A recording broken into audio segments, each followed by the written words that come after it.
নমস্কার বন্ধুরা, কেমন আছেন সবাই? আশা করি সবাই খুব ভালো আছেন।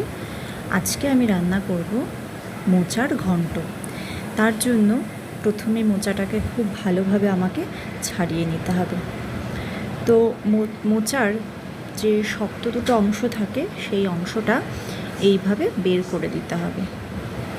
তারপরে মোচাটাকে খুব সুন্দরভাবে কেটে নিতে হবে। খুব মিহি করে মোচাটাকে কেটে আমি জলের মধ্যে হলুদের গুঁড়ো দিয়েছি, সেই জলের মধ্যে মোচাটাকে রেখে দেব।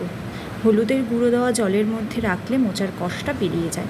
এরপরে মোচাটাকে খুব ভালোভাবে অনেকবার ধোয়ার পরে আমি মোচাটাকে প্রেশার কুকারে দিলাম সেদ্ধ করার জন্য। নুন আর হলুদ দিয়ে আমি মোচাটাকে 3টে সিটি দিয়ে সেদ্ধ করে নেব। এদিকে আমি একটা মশলা রেডি করব, মশলার পেস্ট করব। জিরে, শুকনো লঙ্কা, আদা আর কাঁচা লঙ্কা, এটা আমি পেস্ট করে রাখবো। তারপরে কড়াই বসিয়ে দিয়েছি, কড়াইতে তেল দিয়েছি, সর্ষের তেল, তার মধ্যে জিরে আর তেজপাতা ফোড়ন দিয়েছি। এরপরে আমি আলুটাকে এর মধ্যে দিয়ে দেব। আলুটাকে আমি ভেজে নেব। তো অবশ্যই দিতে হবে নুন আর একটু হলুদ গুঁড়ো। আলুটা আমার ভাজা হয়ে গেছে। এরপরে আমি দিয়ে দেব মশলার পেস্টটা, জিরে, আদা, কাঁচা লঙ্কা আর শুকনো লঙ্কার পেস্ট।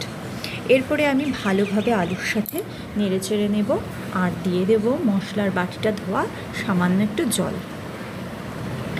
এবার আলুর সাথে মশলাটা ভালোভাবে কষিয়ে আমি যে মোচাটাকে সেদ্ধ করেছিলাম সেটা আমি ভালোভাবে জলটা ঝরিয়ে রেখেছি। এরপরে সেই জল ঝরিয়ে রাখা মোচাটা আমি আলুর মধ্যে অ্যাড করে দিলাম। এবার সব কিছু ভালোভাবে আমি মোচার সাথে মিশিয়ে নেব।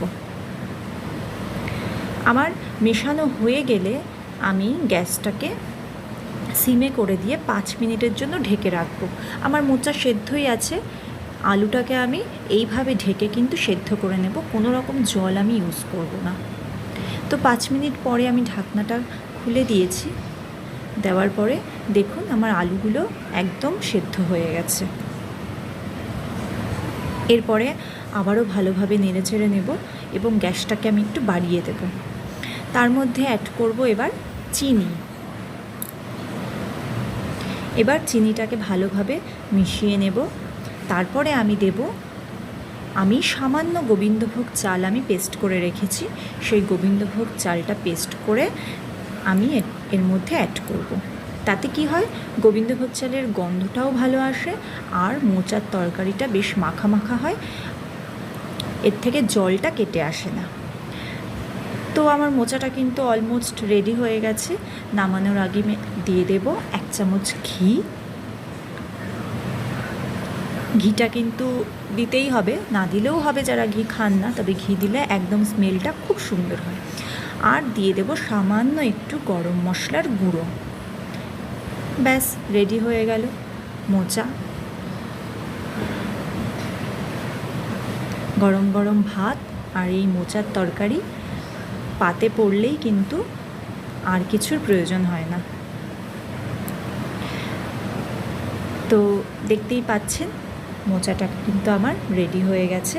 অবশ্যই বাড়িতে এইভাবে ট্রাই করবেন, অবশ্যই ভালো লাগবে।